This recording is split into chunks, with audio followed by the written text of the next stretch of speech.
worship team. And I was excited. I'm like, yeah, cool, I get to back up. Woo, like what I do on Sundays. How many of you guys ever been to Sunday cross-cultural worship? You guys? No? How many of you guys ever seen me out there? I am probably one of the most, if not the most awkward person up there. See all you guys laughing? Guys, right? Every praise song, every worship song. And I got projection team up there saying. And I got the irony just right next to them, just like, I'm not moving, I'm not moving. And I'm like, Lord, you want me to lead your people in worship? Me. And I'm like, all right, Lord, deeper waters. But as I was going to deeper waters, I continued to put my trust in God. I was like, God, you're going to be my God in this. You are the meticulous God that has planned every single thing in my life. I'm going to put my trust in you. And so I was like, man, this retreat, I'm teaching and I'm worship leading.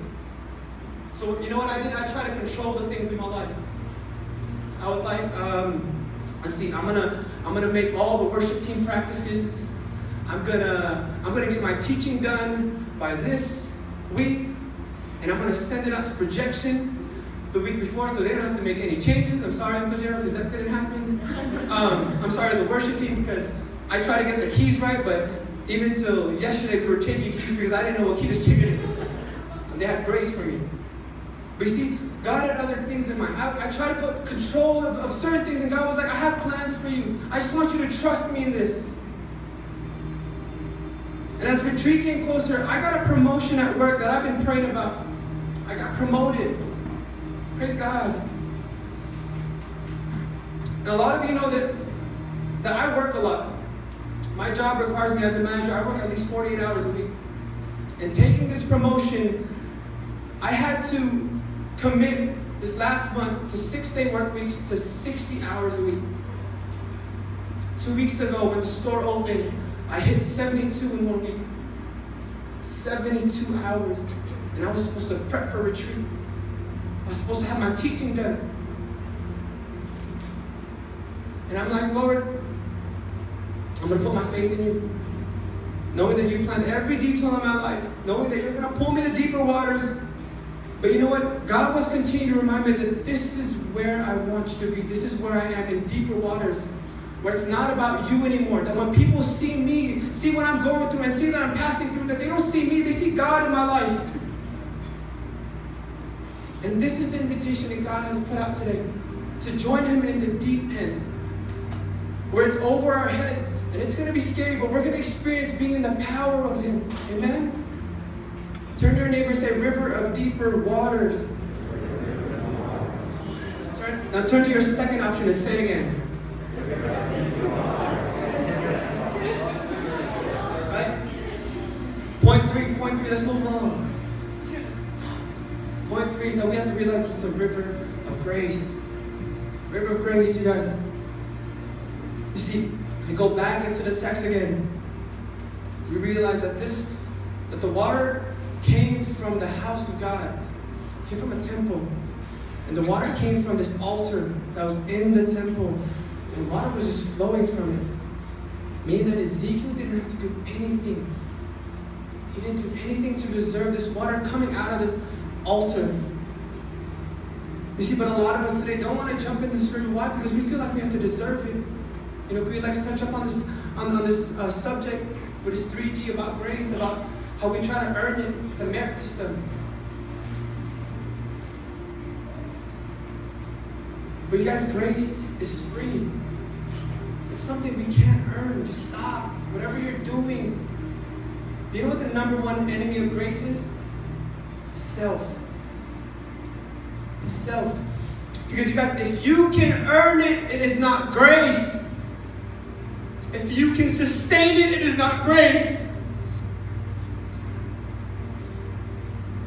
If you think you did one thing to deserve it, it is not grace. And today God is inviting you to jump into this river of grace. And here's another thing about grace. Man, there's something in the air. You see, many of us don't want to jump into this river of grace because we don't believe it's big enough for us.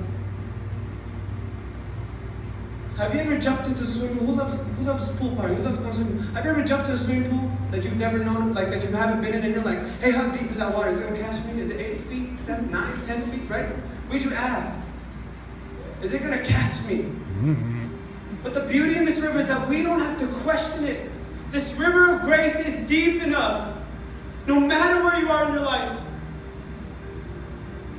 Because this grace of God isn't ankle deep. It is like an ocean, and if we just jump into it, it's like a song, we're going to sink.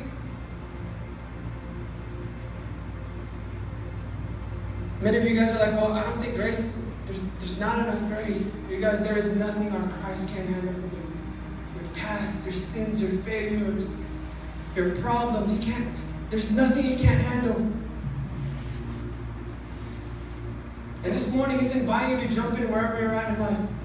And some of you guys may say, well, Ross, I believe in grace. I believe He's full of mercy. But I did this, and I did that, and I'm going to continue to do it again. You guys, if you think your sin is on steroids, you should see grace. Because even the worst of the worst, when they jump into this river, they look up at grace. The worst of the worst, when they jump into this river, they look up. It is enough. And some of you guys are saying, well, Ross, you don't know my story. I don't need to know your story. You are forgiven, you are loved, and everything else is a lie. You see, this point really hurts, not hurts, but it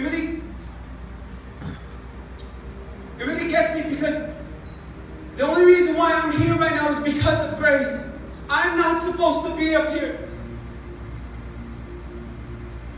But I have leaders like Galit, and I just want to thank Galit, my mentor, my youth pastor, someone who's been looking out for me since day one, for giving me this opportunity to speak to you guys. Because I'm not supposed to be out here.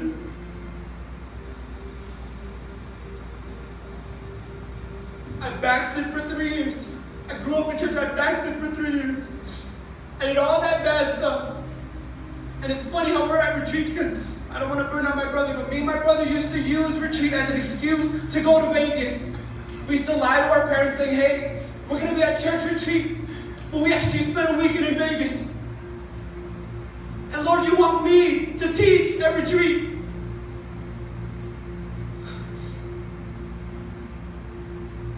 And coming back, I questioned God. I questioned His grace. I was like, God, am I going to be good enough again? Do I have to work for it again?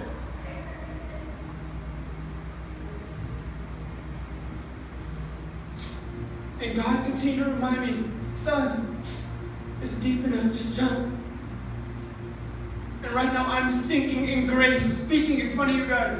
The only reason why I'm up here is because of grace. It's not because of what I've done. River of grace. Last point. Are you guys still with me? Last point is going to be a river of surrender. This is where I lose you guys again. You're like, Ross, talk about grace again. Talk about grace again. Cry, go ahead, cry, talk about grace. River of surrender, I'm straight.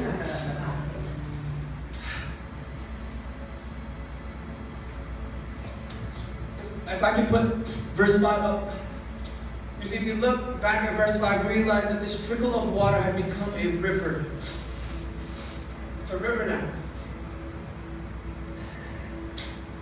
And the water has risen, and Ezekiel says that it could not be passed through. You couldn't walk through, you had to swim in it. And I was reading it, God was reminding me that in this river there is a current. There is a current. And the invitation today for surrender is to jump into this river and surrender to the current. But let me give you 2 reasons why we don't want to surrender. 2 reasons why.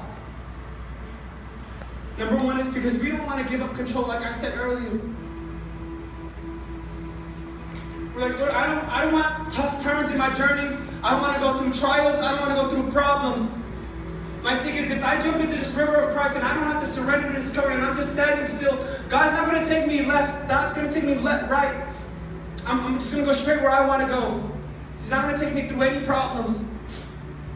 As long as I'm in charge and God's not in charge. And 2 is, we don't know where this current is taking me.